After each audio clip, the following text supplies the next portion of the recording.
ఒక భావోద్వేగం కలుగుతుంది, ఒక ఉద్రేకం కలుగుతుంది, ఒక చైతన్యం అనిపిస్తుంది.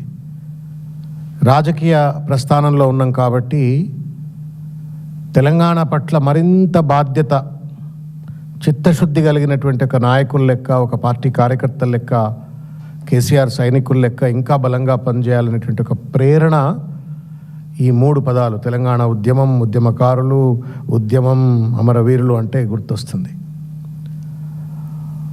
ఇవాళ ప్రభుత్వం 2.5 సంవత్సరాల వాగ్దానం తర్వాత వాళ్ళు జీవో నెంబర్ 679 అని చెప్పని మే 15 నాడు ఒక జీవో పట్టుకొచ్చి దాంట్లో కేశవరావు గారిని, పొన్నం ప్రభాకర్ గారిని, కోదండరామ్ గారిని, దయాకర్ గారిని, రాముల నాయక్ గారిని, మోత శోభన్ రెడ్డి గారిని అందరూ కూడా ఉద్యమకారులే కాబట్టి వాళ్ళతో ఒక కమిటీ వేసినారు. ఆ కమిటీ మీటింగ్ పిలిచినారు. ఉద్యమకారులకు ఇచ్చినటువంటి ఒక ప్రతి వాగ్దానం కూడా మేము అమలు చేస్తాము అని చెప్పని చెప్తూ మీరు సలహాలు సూచనలు ఇవ్వండి అని చెప్పని ఒక సలహా సంప్రదింపుల కోసం మీటింగ్ పెట్టినారు. దాంట్లో ఇవాళ కేసీఆర్ గారి యొక్క ఆదేశాల మేరకు ప్రభాకర్ నాయకత్వంలో నేను కూడా మీటింగ్లో పార్టిసిపేట్ అయ్యే అవకాశం కలిగింది. ఈ సందర్భంగా ఇంతకుముందు అన్న చెప్పిన అంశమైనా నేను ఒకసారి రిపీట్ చేసే ప్రయత్నం చేస్తాను. స్పష్టంగా కేసీఆర్ గారు ముఖ్యమంత్రి అయిన తర్వాత మొట్టమొదటి బడ్జెట్లోనే 100 కోట్ల రూపాయలు మార్టియర్స్ వెల్ఫేర్ కోసం అని చెప్పని ప్రవేశపెట్టినరు.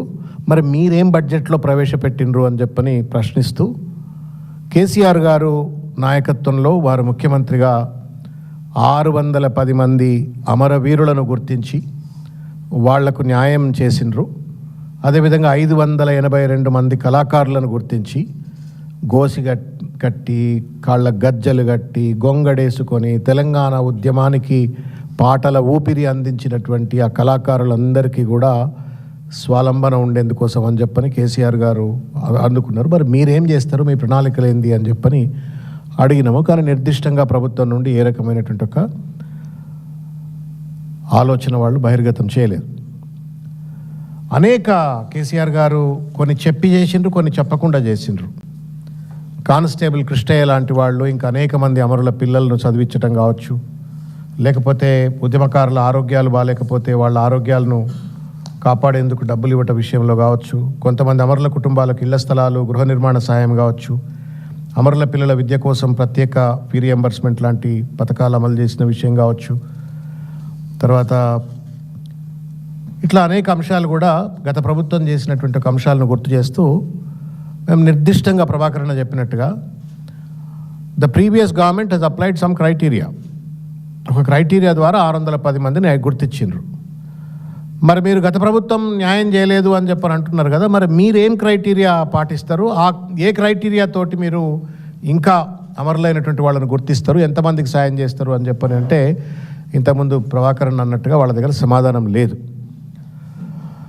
రెండోది ముఖ్యమైన అంశం, మీడియా మిత్రులు కూడా దయచేసి, ఎందుకంటే మీరు కూడా అంత ఉద్యమకారులే, జై తెలంగాణ అని చెప్పని పోలీసులతోటి లాఠీలు తిన్నారు, దెబ్బలు తిన్నారు, జైళ్ళకు పోయిన వాళ్ళు ఉన్నారు, ఉద్యోగాలు వదిలిపెట్టి మీ ఉద్యోగం పోయినా పర్లేదని జర్నలిస్టులు కూడా మీరు ఉద్యమంలో పార్టిసిపేట్ అయినారు. దీంట్లో terms of reference of the committee అని చెప్పని దీంట్లో రాసిండ్రు. టర్మ్స్ ఆఫ్ రిఫరెన్స్ ఆఫ్ ద కమిటీలో to evolve and establish criteria for identification of Telangana ఉద్యమకారులు, to establish criteria for identification of Telangana ఉద్యమకారులు. తెలంగాణ ఉద్యమకారులు అంటే ఎవరు, ఎట్లుంటారని గుర్తించడం కోసం ఒక క్రైటీరియా ఎస్టాబ్లిష్ చేస్తాం ఈ సంప్రదింపుల ద్వారా అని చెప్పినారు టర్మ్స్ ఆఫ్ రిఫరెన్స్లో. రెండవది to identify and prepare the list of Telangana ఉద్యమకారులు as per the evolved criteria. ఆ క్రైటీరియా అనుసారంగా రాష్ట్ర వ్యాప్తంగా ఉన్నటువంటి తెలంగాణ ఉద్యమకారులు ఎవరినో వాళ్ళందరినీ గుర్తిస్తామని చెప్పినారు. మూడవది, very carefully I appeal to you to listen, to make recommendations regarding the nature of recognitions, to make recommendations regarding the nature of recognitions, honors, courtesies, facilities to be extended to the said Telangana ఉద్యమకారులు. ఒకటేమో ఎవరు తెలంగాణ ఉద్యమకారులు గుర్తిస్తారు, 2 list తయారు చేస్తారు, 3 వాళ్ళకి ఏం సాయం చేయాలా, ఏం ఆనర్స్ ఇవ్వాలా అని చెప్పని కూడా ఈ కమిటీ నిర్దేశిస్తుంది అని చెప్పని చెప్తున్నారు. ఇది ఇట్లా ఉండంగా కాంగ్రెస్ రేవంత్ రెడ్డి గారు ఇంతకుముందు అన్న చెప్పినట్టుగా 106వ వాగ్దానం తెలంగాణ తొలి మలిదశ ఉద్యమాలలో ప్రాణాలు అర్పించిన యువతీ యువకులను ఉద్యమ అమరవీరులుగా గుర్తించి వారి కుటుంబంలో ప్రతి ఒక్కరికి ప్రభుత్వ ఉద్యోగం, తల్లి తండ్రి భార్య, లాట్ ఆఫ్ దెమ్ చనిపోయిన వాళ్ళు ఇప్పుడు చనిపోయినా లేకపోతే 69 మూమెంట్లో చనిపోయినా వాళ్ళ పిల్లలో తల్లో తండ్రో భార్య ఉంటే 25,000 రూపాయల ఎక్స్గ్రేషియా ఇస్తాము అని చెప్పని వాళ్ళు చెప్పినారు. రెండవది కేసులు ఎత్తేస్తాము, ఉద్యమకారులుగా ప్రభుత్వ గుర్తింపు కార్డు. మూడవది ముఖ్యమైనటువంటిది 250 గజాల ఇంటి స్థలాలు. ఈ రెండింటిని కోరిలేట్ చేయాల్సిన అవసరం ఉండే. థర్డ్ టర్మ్స్ ఆఫ్ రిఫరెన్స్ ఏదైతే పెడుతున్నారో మేము సంప్రదింపుల ద్వారా మేము ఏం చేయాలనో గుర్తిస్తాము, ఏమి ఇవ్వాలనో గుర్తిస్తాము అని చెప్తున్నారు. కానీ వాళ్ళు ఆల్రెడీ ఇది వాగ్దానం చేసి అధికారంలోకి వచ్చిండ్రు. కాబట్టి బీఆర్ఎస్ పార్టీ తరపు నుండి మేము స్పష్టంగా చెప్పినాం. ప్రభాకర్ అన్న ఒక్క వర్డ్ కూడా మిస్ చేయలేకుండా చెప్పిండు, ఇది చదివినిపించిండు మొత్తం. మీరు ఇది వాగ్దానం చేసిండ్రు, ఇది వాగ్దానం చేసి మీరు ఓట్లు వేయించుకున్నారు కాబట్టి మీ టర్మ్స్ ఆఫ్ రిఫరెన్స్లో పొందుపరచినటువంటి ఒక అంశం ఏంటంటే 25,000 రూపాయలు. 25,000 రూపాయలు ఇవ్వాలని అన్నాడు. 250 గజాల స్థలం ఇవ్వాలా అని చెప్పని నిర్ద్వందంగా చెప్పిండ్రు. ఇది మళ్ళా కూడా మేము బీఆర్ఎస్ పార్టీ వేదికగా మీరు ఒక మంచి కార్యక్రమానికి స్వీకారం చుట్టిండ్రు. We appreciate you have done a good job. But then తూతూ మంత్రంగా ప్రహసనంగా మార్చకండి దీన్ని you go little extend beyond what BRS government has done. BRS ప్రభుత్వం 610 చేస్తే నువ్వు 1200 మంది చేయి. 582 కళాకారులను గుర్తిస్తే నువ్వు 1000 మంది కళాకారులను గుర్తించు, ఐడెంటిఫై చేయి. ఆ క్రైటీరియా ఏమైనా ఉంటే అది డిస్కస్ చేసి దాన్ని డిఫైన్ చేసి చేయాలని చెప్పని మేము ప్రభుత్వానికి డిమాండ్ చేస్తూ ఉన్నాము, కళాకారులు, ఉద్యమకారులు, అమరవీరుల యొక్క తరపు నుండి. లేకపోతే ఉట్టుట్టి మాటలు మాట్లాడి, రెచ్చగొట్టే మాటలు మాట్లాడి, ప్రజలను మభ్యపెట్టి ఓట్లు దండుకొని మళ్ళా ఉద్యమకారుల పేరు మీద చిల్లర నాటకాలు చేసినట్టు అవుతుంది అనే విషయాన్ని నేను వారికి గుర్తు చేస్తూ ఉన్నాను. ఇంకొక ముఖ్యమైనటువంటి ఒక విషయం ఏంటంటే, ఇంతకుముందు అన్న చెప్పిండు సెక్రటేరియట్కి పోవడానికి ఎంత కష్టమవుతుంది. ఇలా మేము పోతే 3 సార్లు ఆపిండ్రు. ప్రభాకర్ అన్న పెద్ద ఉద్యమకారుడు, నోన్ ఫేసు, మాజీ ఎమ్మెల్సీ, కేసీఆర్ గారు షాడో, దాసోశ్రవణ్ ఎమ్మెల్సీ, మమ్మల్ని 3 చోట్ల ఆపి నువ్వెవరు అద్దాలు తీసి మమ్మల్ని పిలిచిండ్రు అని చెప్పి రానిచ్చిండ్రు. ఎవడన్నా పేద ఉద్యమకారుడు లోపల పోతాడా సెక్రటేరియట్కు? పోలేడు. సార్ మేము చెప్పినాం స్పష్టంగా, మీరు అమరవీరుల స్తూపం కేసీఆర్ గారు అద్భుతంగా కట్టిండ్రు, దాంట్లోనే ఆఫీస్ పెట్టుకొని ఒక డెడికేటెడ్ ఆఫీసర్, ఇక్కడ ఎవరు రామకృష్ణారావు సంతకం పెట్టిండు, secretary to the government political general administration అంటే రఘునందన్ రావు గారు వచ్చి కూర్చున్నారు. రఘునందన్ రావు గారిని కలిసినట్టు ఉంటుందా? మీరు ఎవరన్నా ఉద్యమకారు మీరే ఫోన్ చేయరు జర్నలిస్టులు, సెక్రటరియట్ బీటోళ్ళకి కలవాలంటే కూడా కష్టమవుతుంది. కాబట్టి మేమేమన్నామంటే ఒక డెడికేటెడ్ కమిషన్గా మార్చండి. లైక్ బీసీ వెల్ఫేర్, ఇప్పుడు బీసీల వెల్ఫేర్ కోసం కమిషన్ ఉంది, ఎస్సీ ఎస్టీ వెల్ఫేర్ కోసం కమిషన్ ఉంది. అట్లాగే మీరు ఒక్క అడుగు ముందుకు కనుకొస్తే, ఈ జీవోలో మీరు ఏమన్నారు కమిటీ అన్నది, ఈ కమిటీని కనుక మీరు కమిషన్ అన్నట్టయితే దానికి ఒక కాన్స్టిట్యూషనల్ స్టాచ్యుటరీ శాంటిటీ వస్తుంది.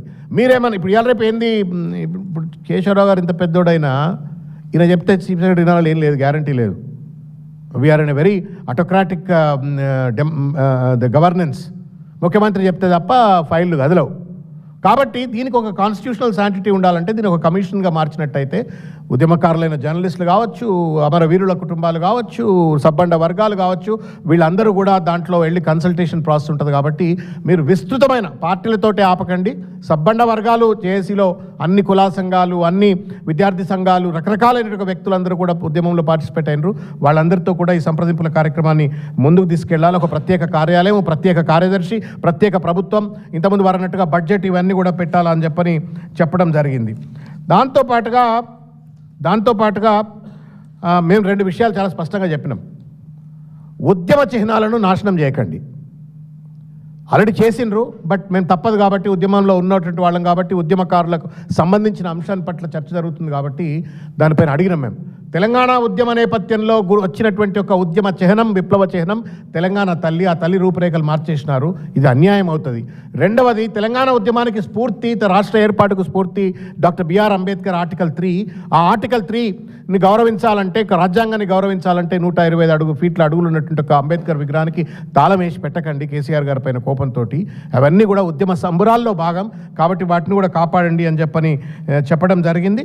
తర్వాత పాఠ్యపుస్తకాలలో తప్పనిసరిగా ఉద్యమకారులకు సంబంధించినటువంటి ఒక అంశాలన్నీ కూడా క్రోడీకరించాలా అని చెప్పని. ఇంకొక ముఖ్యమైనటువంటిది, మాకు చాలామంది ఇంతకుముందు పొద్దుగాల ప్రభాకరణ చెప్తా ఉండే, నాకు 5 గంటలకు వెళ్ళి ఫోన్లు వస్తూ ఉన్నాయి. ఇవాళ అనేక మంది ఉద్యమకారులు తెలంగాణ వ్యాప్తంగా ఫోన్ చేసి మీరు పోతున్నారట కదా అని చెప్పినట్టు. అందులో ప్రధానమైనటువంటిది అధికార భాగాల్లో అధికార కార్యక్రమాల్లో జరిగేటట్టుగా గ్రామ మండల జిల్లా రాష్ట్ర స్థాయిలో జరిగేటట్టుగా కార్యక్రమాలలో ఉద్యమకారులకు ఒక ప్రత్యేకమైన సీట్లు వేయించండి. ఇప్పుడు let's say for example Golconda fort దగ్గర రేవంత్ రెడ్డి జెండా కూస్తాడు, ఒక కుర్చీ వేసి 10 కుర్చీలు వేస్తే ఉద్యమకారులు కూర్చుంటారు. వాళ్ళకి గౌరవం ఇవ్వండి. స్వాతంత్ర సమరయోధులుగా, తెలంగాణ స్వాతంత్ర సమరయోధులుగా గుర్తించండి అని చెప్పని నిర్ద్వందంగా మేము చెప్పడం అయింది. వాళ్ళు నిర్మాణాత్మకంగా ఏ పని చేసినా సహాయ సహకారాలు అందిస్తాము. కానీ ఎట్ ద సేమ్ టైం తూతూ మంత్రంగా ఏమైనా చేసే ప్రయత్నం చేస్తే మాత్రం తప్పనిసరిగా ఉద్యమకారుల పక్షాన, తెలంగాణ భారత రాష్ట్ర సమితి పక్షాన తప్పనిసరిగా వాళ్ళని ఎక్కడికక్కడ నిలదీస్తాము అని చెప్పనే విషయాన్ని గుర్తు చేస్తూ, ఒక విషయం ఈ సందర్భంగా గుర్తు చేస్తూ ఉన్నాం ఏంటంటే, యాకూబ్ రెడ్డి మీ అందరికి తెలిసే ఉంటుంది. పాపం తెలంగాణ పీక్ మూమెంట్లో 2010లో టెస్టికల్స్ విసికి కొట్టినరండి అప్పుడున్న ప్రభుత్వం, పోలీసులంతా. పాపం కాకతీయ యూనివర్సిటీలో అతి దారుణంగా ఈ పోలీస్ స్టేషన్ అన్ని పోలీస్ స్టేషన్లు తిప్పి కొట్టి నానా హింసకు గురి చేసి పాపం ఇలా అసలు మనిషిగా బతుకుతున్నాడా బతుకుతలేడా జీవోత్సవంగా ఉన్నాడు అనేటువంటి రీతిలో పడి ఉన్నాడు.